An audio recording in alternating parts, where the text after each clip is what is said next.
Alright everybody, welcome back to the Break Zone. I'm JT. I'm giving you guys live coverage of the Meta Potion Circuit. Event number 4 here in beautiful San Jose, California at Just Flip TCG. Before we begin our next match, I'd like to give Just Flip a huge shout out. They've been running an amazing event here. Also a big shout out to the Meta Potion Circuit organizers, Matthew Okimoto, Kyle McGinty. Really appreciate the work that you guys are putting in to create the circuit for everyone to play here in California. And like I said, thank you to everybody, and we hope you guys are enjoying the live stream of some of the best players in the nation. We got some top 20 finishers and playing here, battling out to see who can get the most points for the entire circuit. And we've seen already a lot of lightning play. So let's see if lightning continues. We saw some water and some earth, but still a lot of lightning. Let's see if we can continue to see a trend in what a lot of players are playing nowadays, especially for this event. For that, we're going to go ahead and switch straight over to the next match for our Swiss round 4 between Laurent and Tiffany. So we hope you guys enjoyed the match, and if, thumbs up if you like what we're doing, thumbs down if not. If you want to be notified about anything that we do here at the Brick Zone, go ahead and hit that subscribe button. And here we go.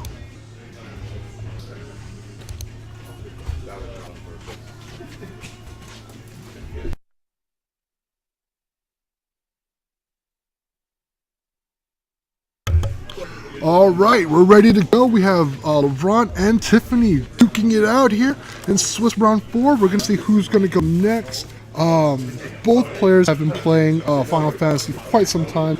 Laurent and Tiffany both competed at the US Nationals event for Final Fantasy. So it's great to have them on stream. It's great to see how they're doing and what they're playing. And it looks like we're about ready to start.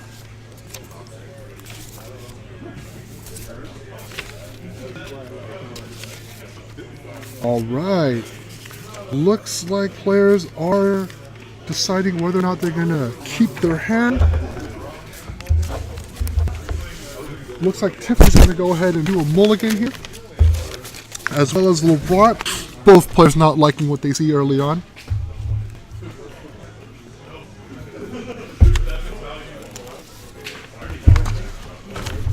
Looks like Laurent's first up to act. Let's see what he's doing.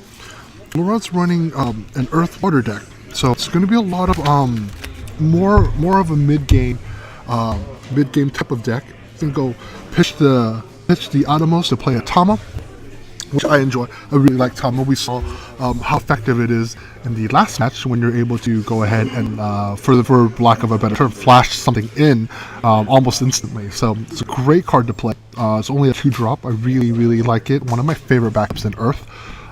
Tiffany's up to act. We see she's pitching 2 Barishas for a Maria. Okay, and a Maria is not going to have a lot of payout right now because the diminishing returns to play for a backup if you're not using the passive ability on every turn that you can. Most of the time, people play the Maria when they're going to attack, the turn they're going to attack. So she's pitching 2 Barbaricias. For that, let's see if she's planning to do anything with that, because again, it is diminishing returns if you're not immediately using her abilities to do something. Alright, you see Laurent sitting here playing with Earth Water. He's got a lot of summons in his hand. Nothing, doesn't look like he has much of anything to do with it right now. He's probably hoping to get some type of Artemisian or Marrowweb, so he kind of gets some card draw. He doesn't have any possible. I mean, he does have some plays here. Not quite sure he's really happy about playing any of those. He's going to play the Ursula and pass turn. He's probably waiting for that Yang to get that Ursula free. But right now, seeing that Tiffany has already paid for a Maria, he's got to try to get some damage on the board now. Tiffany playing Wind Water. She's able to get guys out quickly if she has the right combination of backup. So I think Laurent notices that, and let's see if he's able to capitalize on what Tiffany's doing. She's already pitched 2 forward. She's pitching a Pain and a Kukulin. She's got 4 CP. What is she paying for it? She's going to play a Waka. Waka right now is a beast at 9k. and only gets better with more forwards out. So Laurent's gonna have to deal with that. But he has the, right now, if he has a Hecatonk here, your perfect time to play it. Actually, perfect time to play it would have been the last turn when he saw Tiffany play 4 for the Maria. He could really punish her for that. Let's see what he's gonna do here. I haven't seen any water play on Laurent's end. He's playing both a water and earth deck. Is he gonna try? He's got a lot of summons. He could try to do some combat tricks here, perhaps with a golem. To try to trade up. I'm not sure if you're going to get enough there, but he does have that Tama, so he can do some tricky plays right now. So let's see what he's going to try to do here. Tiffany has only got 3 cards in her hand, so right now, usually when you see your opponent with 3 or 2 cards and you get rid of their forwards, it's going to be a really good value play. Especially with the 4 that's 4 drop, because they're going to draw 2 more cards, have 5, and they only have 1 backup up. So if they're going to play anything larger than 3, they're going to have to pitch 2 cards to play that card. So let's see what she does. We see Tiffany drawing both into a Yuna and an Aerith. Right now, because nobody's taking any point of damage, I would really just work on my backup game right now. So I would be playing the Yuna, I would be playing the Aerith, especially because the Aerith lets you activate, so you can actually try to do multiple things with it. But she needs some water in her backup line. She's going to go ahead and attack, giving himself the bonus. So he's actually right now a 10k. I don't know if Laurent wants to block this, because he's just going to take that. Right, he's going to take that point of damage, and he's going to go ahead and flip over Iridia, which isn't going to help him here. But Tiffany is on the board with the first point of damage.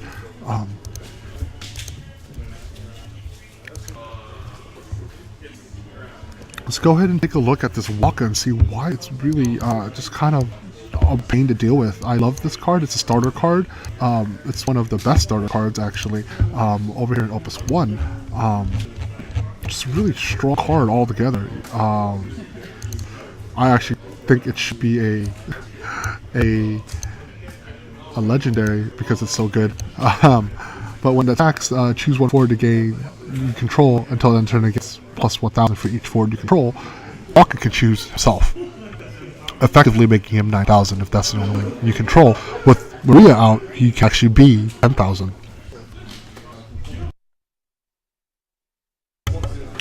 So let's see what Laurent does here. He's looking at a Waka that's really going to be hard to deal with. Tiffany only has 3 cards in her hand, so I don't know if she's got the status reel ready. And it's not going to do much point here, because Laurent doesn't have a forward. He needs to start getting on the board with the forward. He needs to start having a board presence here. He has the Enocro out and the Tama, so he can quickly build the board up with Earth backups. He's going to play the Artemisian, discarding an Ash. Wow, okay. Ash would have been helpful here, but it doesn't look like he likes the cards in his hands. Right now, he's going to be able to put cards at the bottom of his deck and draw those many cards. So Artemisian lets cycle some cards. Hopefully he draws into a much better answer here. He goes ahead and puts 3 on the bottom and draws 3. Let's see if he's got something here that's going to help him out. Does he have an answer here? Looks like he has a line of play. We don't quite know what he's going to play the Yang. Does he have the Ursula? Does he have? He does. He goes into a Yang Ursula. Both those guys with the Enocro, making them, I believe, they are now 9k. They might actually be even more. And Yang being brave, so he's going to be able to take damage and swing back. Tiffany is going to have to. He's going to take this damage. I would have as a player. There you go. You don't want to sacrifice any of the Yangs right now, especially the Yang Ursula, before they even give you any value. It's easy to take a point of damage. It's hard to get cards that you just played back. So right now, taking that point of damage is okay. It's still early in the match. I think it's okay. It's a pragmatic approach to that. He's just reminding Tiffany that he has an Anna Crow out, letting her know that these guys are slightly larger than she might have thought. He's got 2 cards in hand. Tiffany can actually sit and play. She's got the Yuna, and she's got the Bartz, but Bartz is not going to give you a lot of value right now. I would actually take this opportunity to fill out my backup line. Laurent is actually waiting on the backup game here with 3, making every subsequent play that he does far more efficient because he has to discard less cards to play them. Right now, as we move into the middle of the game, I consider the mid game, players should have their deck identity or their engine kind of working. They should be working towards doing what they can do best with their deck. And with Earth, that's having a Yang Ursula with Brave, and they're bigger. Right now, because Laurent's fours are so large, he actually has control of the board. He can replenish his hand without having to play something every turn. Tiffany plays into a Bartz, which is now a 10k Bartz, which is nothing to laugh at, but you have to remember, Earth has a lot of backup, a lot of combat tricks with golems and whatnot, so looks like that Artemisian has really paid off for Laurent. He looks like he has I think he has a Hecaton here in his hand. I'm not quite sure. He needs to get rid of that Maria before he attacks, if he's going to attack, if he has that Hecaton here. It looks like he does. He's going to attack. I believe if she blocks, oh no, Tiffany goes ahead and takes that point of damage. So that puts her at 2 points of damage.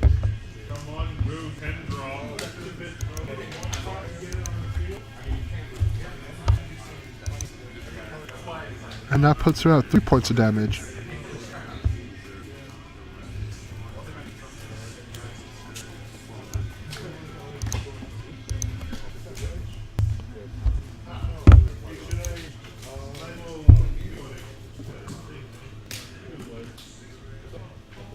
Alright, Lou's using this opportunity to replenish his hand, so he has more options to play next turn.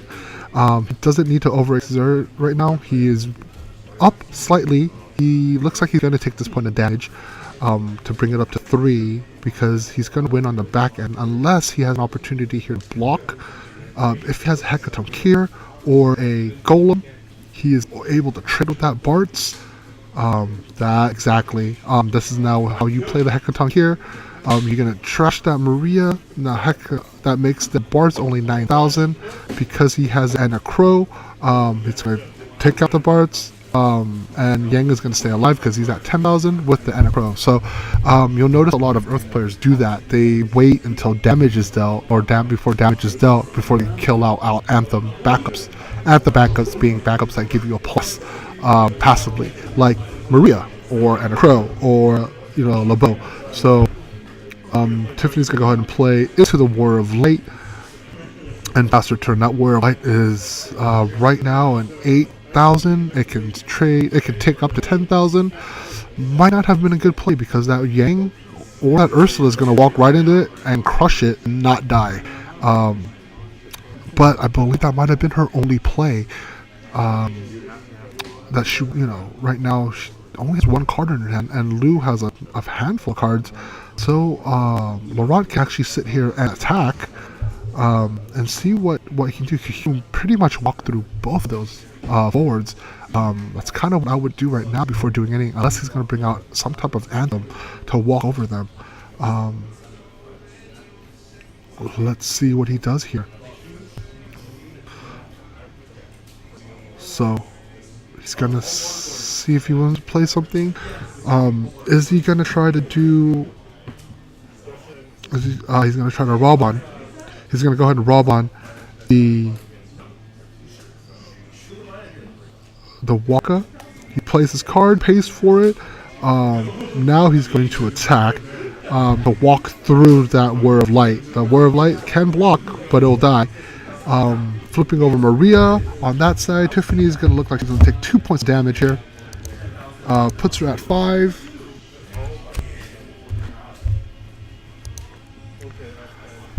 And right now, Tiffany, while she does have a lifeline with the War of Light, she needs to take care of this Yang Ursula.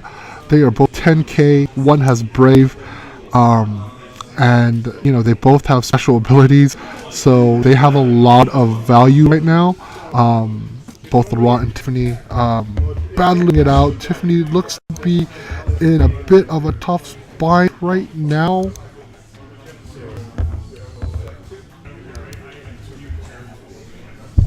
She looks to be a bit of a tough bind. I'm not quite sure if she has the cards ready to deal with this. Right now what would really be helpful are the Barbaritas that she actually discarded. Anything like that that's going to drop them so that she can try to do something.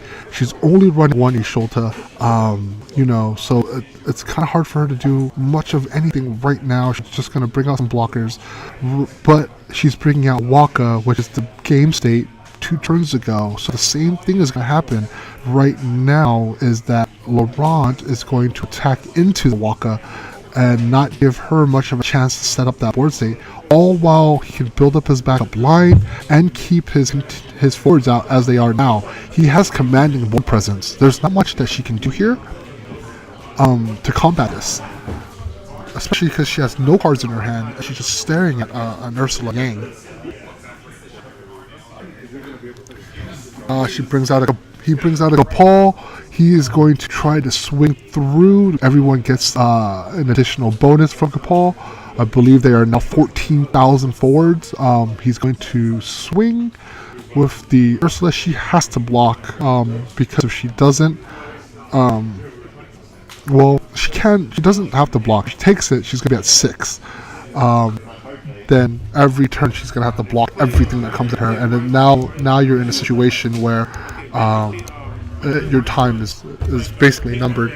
Let's see if she has some way to do something. Perhaps, I don't think she's running a Sildra in her deck. No, she's not running a Sildra. She's running 3 Leviathans, but right now she needs more than 3 Leviathans. Any one of those Leviathans. So she can play the Bards, but I don't think she has enough. Yep, she's gonna go ahead and pass turn. And she's looking at Fatal right now, especially with the 3/4s coming out. Can she do anything to stop this? Pragmatic approach right now would be to attack first. Enter your attack phase before you do anything else, in case there are any combat tricks that Tiffany's going to do. I would always enter my combat phase first. That's exactly what Lou's doing here. He's going to go ahead and force her to block. Looks like he's going to go ahead and play the Golem so that he does not trade. And he's going to go ahead and swing, and I believe that's the 7th point of damage. And there we go. We have Ron taking it out, taking it down, and winning the match on the power of Ursula Yang. We've seen this happen before. It's always interesting to see how players deal with the different types of threats coming out. So again, when you're watching Final Fantasy matches, it's really about preparing yourself for later rounds. By the time you get to mid game, you definitely want to have a situation where your deck is running what it's trying to do. In Tiffany's case, she's playing Wind Water, so she needs a specific set of backups, a Yuna, a Riku, or anything like that, so that a lot of her plays are free. Things like a Pain, you're going to be able to come in, draw a card because of Yuna, and then activate because of Riku. So things like that. Wind Water wants to get to the mid game where the board will run away because it's so much more efficient. What we see as a strong counter to Wind Water is Earth. Earth is also just as quick, right? Not as effective because you don't get a lot of card draw. Efficient, you don't get a lot of card draw, but it pays off because Earth is a lot stronger. The guys are a lot bigger. Wind Water guys, they usually run on the smaller end of things. When you get like a Yang Ursa with the Anacro, it's going to be really, really hard for a Wind Water person to match that type of power in their deck. They might be able to flood the board so that you can't attack with them because of the backswing, but Tiffany wasn't able to do that. right in the get-go, she was kind of, looks like she had a bad draw after her mulligan. She had to discard the Barbaricias just to play a backup. I wasn't sure if that was a good play. Lou was holding on to the Hecaton Kier the whole time, and so he was able to play it when he needed to kind of win that combat phase. So I really enjoyed that. It was a strong match between two very good players. We hope you guys like our continued coverage of the Meta Potion circuit, event number 4 here in San Jose, California at Just Flip TCG. JT with the breakdown. We'll be back with Swiss Round 5s and post-game commentary, so stick around. What's going on, everyone? I'm JT at the breakdown. I'm joined here by one of my teammates, Laurent. You just saw him play the game at the feature table. I want to talk to you about some of the plays that happened. Okay. Tiffany was piloting Windwater. Correct. Usually with Windwater, she wants to get to the mid game because when she has a particular set of backups like Yuna, Riku, she's getting a lot of free plays. Correct. Right. So things like Pain, things like Bards, she's able to kind of flood the board effectively without using a lot of discards and CP. Talk to me about how you combat that, because you came out, you actually started to play your backups faster than she did. Was that a conscious decision to play your backups first? It's pretty funny, actually. So in my current deck, this iteration of the deck, there are actually 23 forwards. So early on, I was not having a lot of forwards. I have your deck list. I saw. It was not by choice that I played Ursula as my first forward. I noticed that. Yes. Talk to me about the Artemisian play. Because that was the play of the game for me. You Artemisian, and then you reloaded on Ursula Yang, which eventually won you the match. That's correct. So talk to me about that. Was that a necessary play? Did you have a line play before the Artemisian, or was that like, I need cards, I need to reload? So I'm not liking my hand right now. My hand was not horrible. I had a Golem, I had a Titan, I had an Ursula. Yeah. But some of the cards that I had in hand were Artemisian, Ash, and I think Leviathan. I was surprised you pitched the Ash. Because Ash in this current matchup is, her forwards will be just too big. Right. So 7-drop won't matter as much, and she's not going to target it anyways. She'll just She'll just. So that was a conscious decision to pitch the Ash, because you noticed the matchup wasn't in your favor to play this for. That's correct.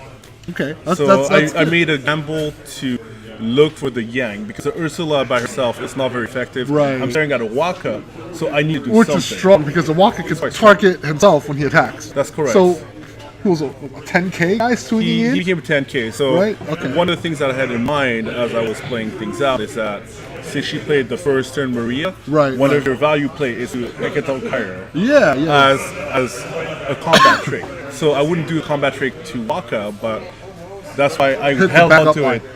So I hit the backup line. She attacked with the boss, thinking he shouldn't be blocking. Was that a value play? I wanted to ask, because I knew you had the Hecaton here for a while.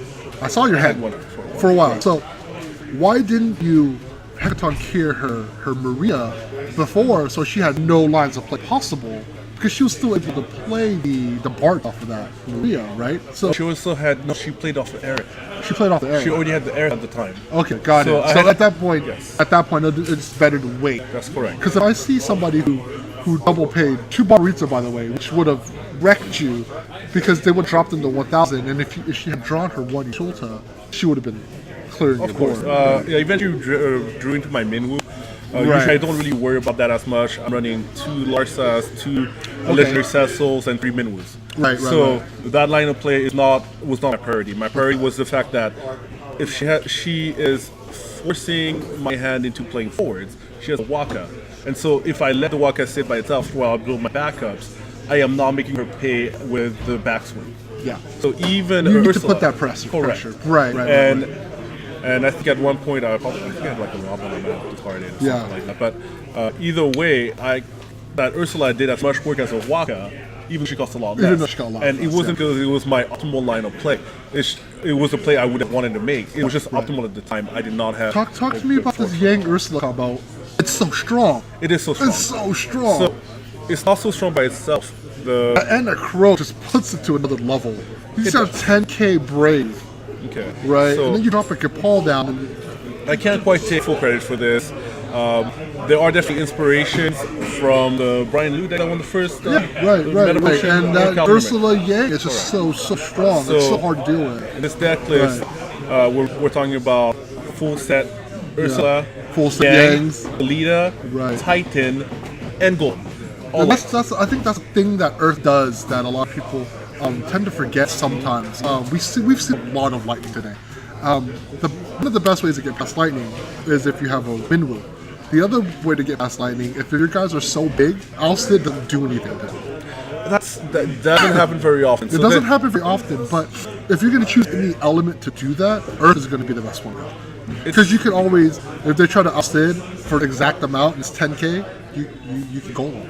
Actually, I think Alcid is 9 or 11. 9 or 11, right? So you can golem if someone tried to Alcid your game. You can I golem, right? So I think Earth is much more equipped to deal with it. I mean, than any other element. Ice is going to fold. Water's going to fold. Water does pretty well against it because of the Minwu. Right, but if you don't have that Minwu, because Earth has Hecate. Actually, another line of play that came up that it was something I tested on Friday as a different version of this deck that was more water centric. I had 3 Larsas, 3 Lenas, and 3 Wakas, the Waka backup. What happens is once you put your Larsa outside of the 6k damage, all the normal tricks to kill a Larsa would become more difficult. Right. The hypothetical value play of Alcid onto a Larsa doesn't feel like so much value anymore. Exactly. All right, guys, we're going to get ready for Swiss Round 5. I'd like to thank Laurent here for joining us here for his post-game interview. Again, we hope to see you at the top 8 cuts or top 4 cuts. Wish you the best of luck on the rest of your event. Thank you for joining us, and once again, my name is JD. You guys all know Laurent. He's part of the Break Zone. He is my teammate and one of the players here on the Break Zone, giving you guys live comments here, Terry, and live content. So if you guys like what we're doing, hit subscribe, thumbs up or thumbs down, and continue for our coverage. We'll be right back with Swiss Round 5. Good luck to you, Laurent, as you continue on your quest to be the top here at this event. And we'll catch you guys in a little bit for Round 5. Thanks. Thank you.